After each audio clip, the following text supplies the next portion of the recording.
Hello, everyone, and welcome to the second day of online learning. Today, we are going to be talking about conservation of momentum. Now, before we proceed with this video lecture, be sure that you have gone to Google Classroom and you've printed out the notes that go along with this lecture. There'll be points for you to pause and follow along. So without further ado, let's start today's lesson. So as we begin every lesson, we will start today with a do now activity. So the do now activity is Dr. Bright has a weight of 850 newtons. He is an avid climber and hangs on to the limb of a tree. If he lets go, what is his change in momentum after 3 seconds?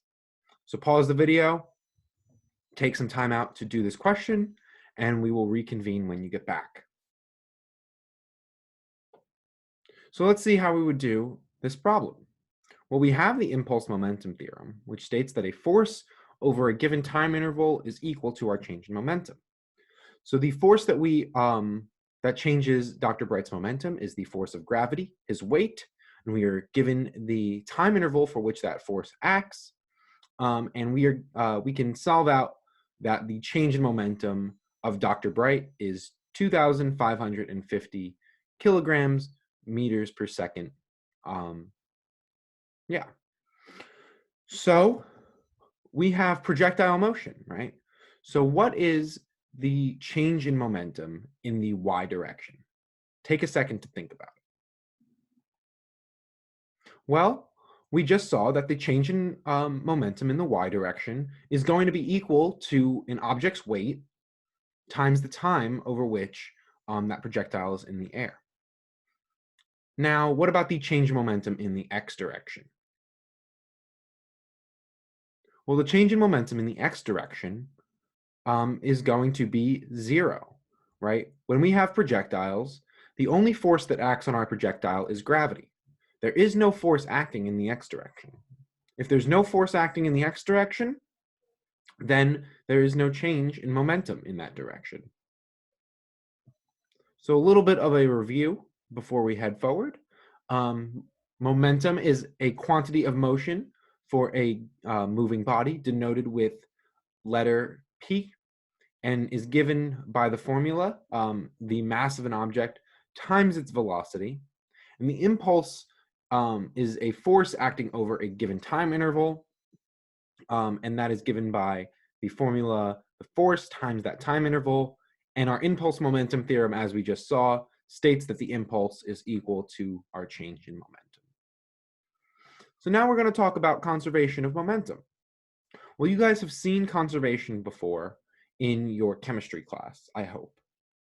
And you guys have seen it in the form of conservation of energy or the conservation of matter.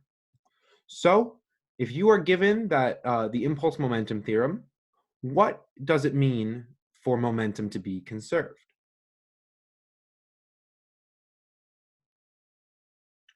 Well, what that means is that the change in momentum is going to be equal to 0. Now, because we have the impulse momentum theorem, if the change in momentum is equal to 0, then either the force has to be equal to 0 or the time interval has to be equal to 0. Now, when the time interval is equal to 0, that means that nothing has happened. So that's not particularly interesting to us. So instead, what that means is that the time interval is very, very small. So let's think about it in terms of objects colliding. When two objects collide into one another, that collision is over in a split second. And if it's over in a split second, then that time interval is very, very small. So we can approximate that as close to 0. And in that time interval, we have no net force acting on our objects. So another thing is if the change in momentum is equal to 0, then that means that our initial momentum has to equal our final momentum. Now momentum, total momentum, is conserved for a closed and isolated system. Well, what is a system? It's the objects we're studying. So let me draw out what different systems that we could be studying. So I have two different cars. I'm going to draw a red car and I'm going to draw a blue car. Now, when we talk about a system, we could talk about 3 different types of systems with our red and blue car. We could talk about the red car system. We can talk about the blue car system, or we can talk about both of the cars in the system. So the system is the objects we're studying, whether that's 1 or 2 of the cars. What is a closed system? Well, here we have our, oh no. So here we have our red car interacting with our blue car, and our blue car interacting with our red car. Now, what a closed system means is that objects do not enter or leave our system. So if we are talking about the red and blue car system, then there are no pieces of that system that enter or leave. So if the two get into a really nasty car accident and tires fly everywhere and there's shrapnel everywhere, and human bodies are flying out of the cars, which is a little dark, but then we have to account for every single piece of shrapnel that flies off of the car. That is a closed system. Now, what is an isolated system? An isolated system means that there is no external forces that act on the system. So you can see that in our red and blue car system, the 2 cars will interact with each other, right? We have the force of the red car on the blue car and the force of the blue car on the red car. There are no external forces, right? They are in our circle. They are in our closed system. Well, now, what about if we are looking at just our red car system? Well, you can see that if we look at just our red car system, you can see that there is an external force. There's the external force of the blue car interacting with the red car, right? It's no longer in our system. Our system is no longer isolated. So momentum would not be conserved in this case of just looking at the red car. So hopefully that makes sense. And we are going to look at an example. So I found this YouTube video of a man moving the entire Earth, which I think is pretty interesting that somebody can move the entire Earth. So let's see what that looks like. So have this video and let's watch it. So that was a little fast. Let's look at it again.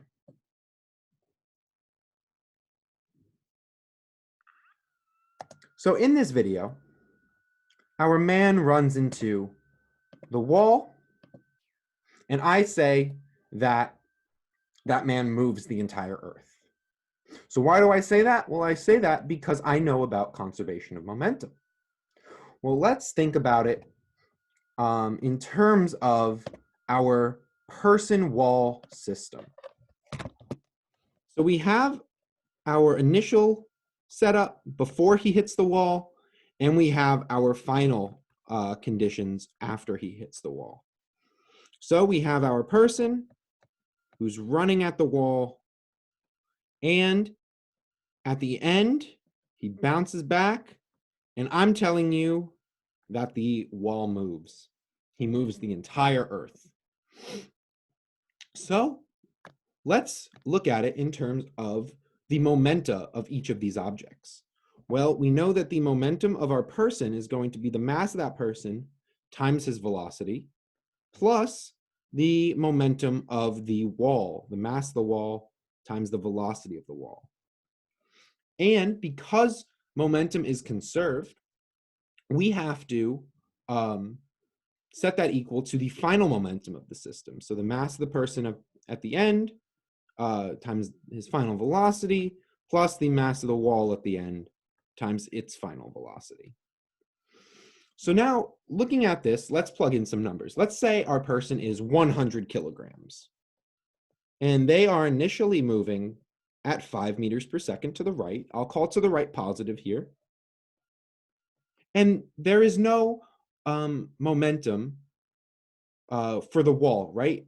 The velocity of the wall initially is 0.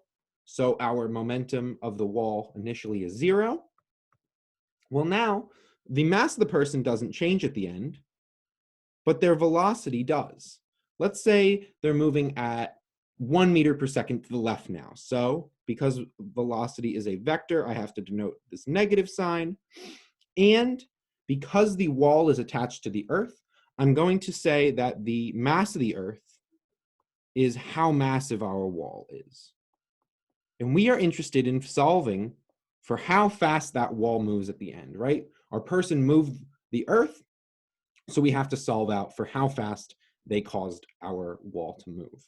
So here, let's do out some numbers. We have 500 is equal to negative 100 plus 6 times 10 to the 24 times the final velocity. Now, if we do this out, we get 600 is equal to 6 times 10 to the 24 times the final velocity. Now, if we were to do that out, we would learn that the final velocity of our wall is 10 to the 22, or negative 22, I'm sorry, meters per second.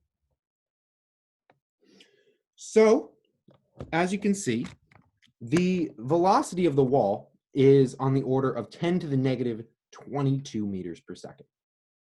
That is very, very, very small. That is 0.22001 meters per second.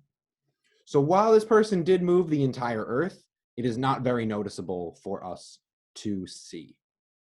So what about if we just look at our person system? So here, we have the same exact setup. We have to care about the initial and our final conditions. So initially, we have our person moving, and at the end, we have our person hit the wall and is now moving backwards. So let's put in our equations. What we know, the mass of the person times his initial velocity is going to be equal to the mass of the person at the end times their final velocity. So let's plug in those numbers that we had earlier. We have 100 kilogram person times 5 meters per second initially is equal to 100 kilograms times negative 1 meters per second. That's meters per second. Sorry about that. So let's do out, and we get 500 is equal to negative 100. Now, that is not the case, right? 500 is not equal to negative 100. So why isn't momentum conserved here? Well, the wall is an outside force. If we are just looking at our person, right? That person interacts with something outside of the system. There is an external force. Our system is no longer isolated. So momentum is no longer conserved for this situation. But it was conserved when we did look at the person wall system together. So it is very crucial to pick a system in which that is isolated so that we can use conservation of momentum to solve out for things that we are interested in solving out for. So how do we solve? Oh, I'm sorry. So if we are moving the Earth, we don't actually need to slam into the wall to move the Earth, like our person in the video did. Instead, you can move the Earth at home. All you have to do is drop your keys or drop a ball, drop anything. So I have my stylus here, and if I let that fall and hit the ground, the momentum of our pen Earth system has to be conserved. So when the pen falls down, the Earth has to come up just a very little bit to meet it. Now, we don't see that change because the mass of the Earth is so large and the velocity is so small. But this is a good trick for you to do at home while in quarantine. You know, impress your families, tell them you're going to move the entire Earth for them. And you know, you have the mathematical tools to back it up. Now, momentum can be conserved in one direction, but not the other, right? We said that after a little while, our projectile is going to change momentum in the y direction because of that external force, the force of gravity. But it is conserved in the x direction, right? There are no external forces acting on our ball in the x direction. So momentum can be conserved in one direction, but not the other. So how do we actually do problems out with conservation of momentum? Well, the very first thing we do is we sketch a picture. We have to sketch a big picture of the before and after event, just as I did earlier with our person wall system. We write down our naked equations, we dress it, and we solve it, just like we did for Newton's second law problems. So let's try to do a problem together. On the note sheet, let's do example 1 together. So the example is that Andrew and Kayla are learning to ice skate. Kayla, who's 40 kilograms, is standing still, and Andrew, who's 70 kilograms, is moving at 3 meters per second and runs into Kayla. After they collide, they skate off together, and we are interested in finding their final speed. So the very first thing I'm going to do is I'm going to draw out a picture. So here I've used yellow to denote Andrew, and I've used red to denote Kayla, and I've used orange. You know, you combine yellow and red, and you get orange because they skate off together. So we can use our momentum diagram, our picture, to sum up each individual object's momenta, which will relate directly to our equation that we have to solve for. So let's look at what that looks like. Well, we have the momentum of Andrew plus the momentum of Kayla is going to equal their the system together, their momenta at the end. So let's plug in what we know. Well, we know the mass of Andrew, we know his initial velocity, and we know the mass of Kayla. We know that she's standing still, so she does not have any momentum. And the mass of both of them together are just their added up masses, and we're interested in finding their final speed. So if we do out that math, let me erase this. We find that the final velocity of Kayla and Andrew sticking together is going to be 1.9 meters per second. And that is a positive value, so that is to the right. Now, drop my stylus. Now, let's take some time to do a second problem. So Kayla and Andrew are still ice skating, except this time Andrew skates towards Kayla and Kayla skates toward Andrew. So again, if they skate off together, what is their final speed? Pause the video and take some time to try to solve out this problem on your own. We'll reconvene to see how we would do this problem.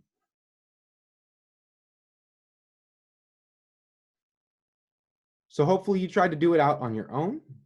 Let's see what we have to do to solve out this problem.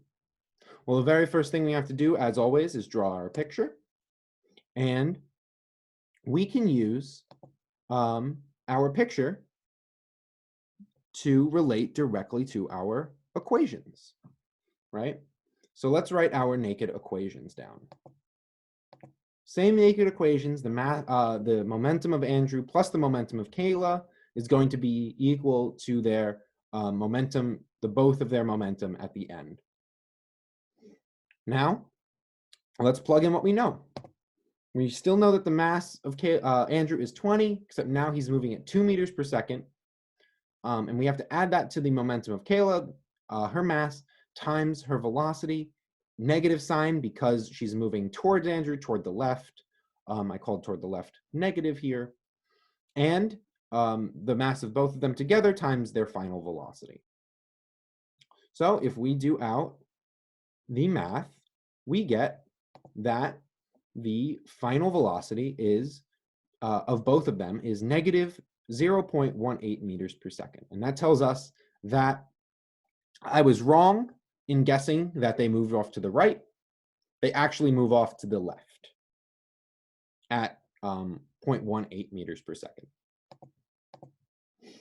All right, we got one more problem, and this time something called an explosion. So a child in a boat throws a 6-kilogram tackle box horizontally with a speed of 10 meters per second. Calculate the velocity of the boat immediately after if it was at rest, initially at rest, and the mass of the boat and the mass of the child is given.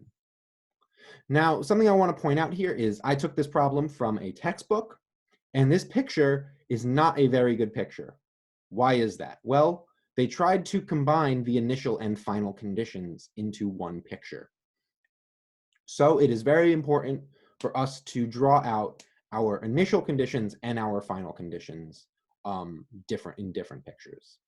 So pause the video, try to solve out this problem, and we'll come back at the end. So hopefully you pause the video. Let's see how we would solve this problem. Well, like I said, we need to draw out our initial and final conditions. Here I denote the initial conditions with purple. Our tackle box, our boat, and our child are all together, and they're all at rest. And then they split off into two objects. A red boat, 35 kilograms to the mass of the boat, plus the mass of the child in the boat, plus the tackle box that gets thrown off to the right. So here, we can use our momentum diagram to directly relate to our equation that we need to use. So the mass of everything, or the momentum of everything, the E denotes everything, is equal to the momentum of the boat plus the momentum of the tackle box at the end. So let's do out the numbers that we know. Well, we know that the boat is going to have no momentum at the beginning because it is initially at rest. And we know that the mass of the boat is plus the mass of the child is what the boat child system is going to entail, times that by the velocity of the boat that we are interested in solving. And we add that with the momentum of the tackle box, excuse me. Now, let us solve out for the final velocity of our boat. So we plug in what we know, and we do out some math, and we get that the final velocity of the boat is 1.02 meters per second. Now, it's important to note here that that is to the left. I know there's no negative sign, but the reason there's no negative sign is because I already put that in there, right? When I drew out my picture, I already called to the left negative. I already put that negative sign in there. So because of that, I get a final velocity that's positive. That just means that I was correct in assuming that it moves off to the left. So that is an explosion problem where something starts together and it separates into two things. Now, explosion problems are the opposite of collision problems that we had before, but collision problems don't necessarily need to be the opposite of explosion problems. Well, why is that? Well, you guys have seen a game of, pool or, something like that, where the objects don't need to necessarily stick together in the end. In fact, I think you have a couple problems this week where the objects don't stick together at the end. They just kind of ricochet off one another and go off in their separate ways. They can stick together like we saw with Andrew and Kayla ice skating, but that doesn't necessarily have to be the case. So in summary, we can use conservation of momentum is the change in momentum is equal to 0, and therefore the impulse is also equal to 0. Total momentum is conserved for a closed and isolated system. A closed system means that objects do not enter or leave our system. And an isolated system means that there are no external forces acting on our system.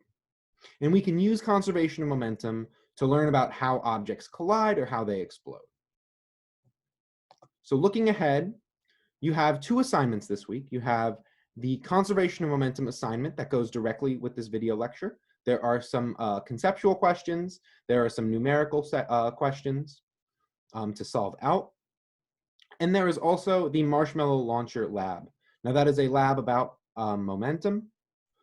You are already given the data. You are just asked a few questions about it.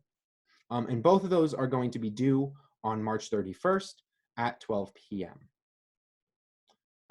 Just as we did the last assignment, we're going to scan our answers and post them on Google Classroom. And when you do that, the next lecture will be available at noon on Tuesday. So you hand in one assignment and you get a new one. And that lecture is going to be on the conservation of momentum in 2 dimensions. So if you didn't go to the Zoom check-in on Wednesday, please go on Friday at 1 p.m. It is for a grade.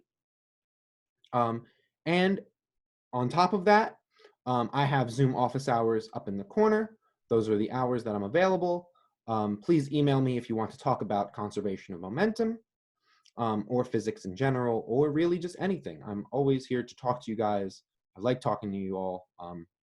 And you know, being at home, I have a lot of free time. So reach out if you have any questions, comments, or concerns. So thank you guys for all listening. Stay healthy and stay safe. Best.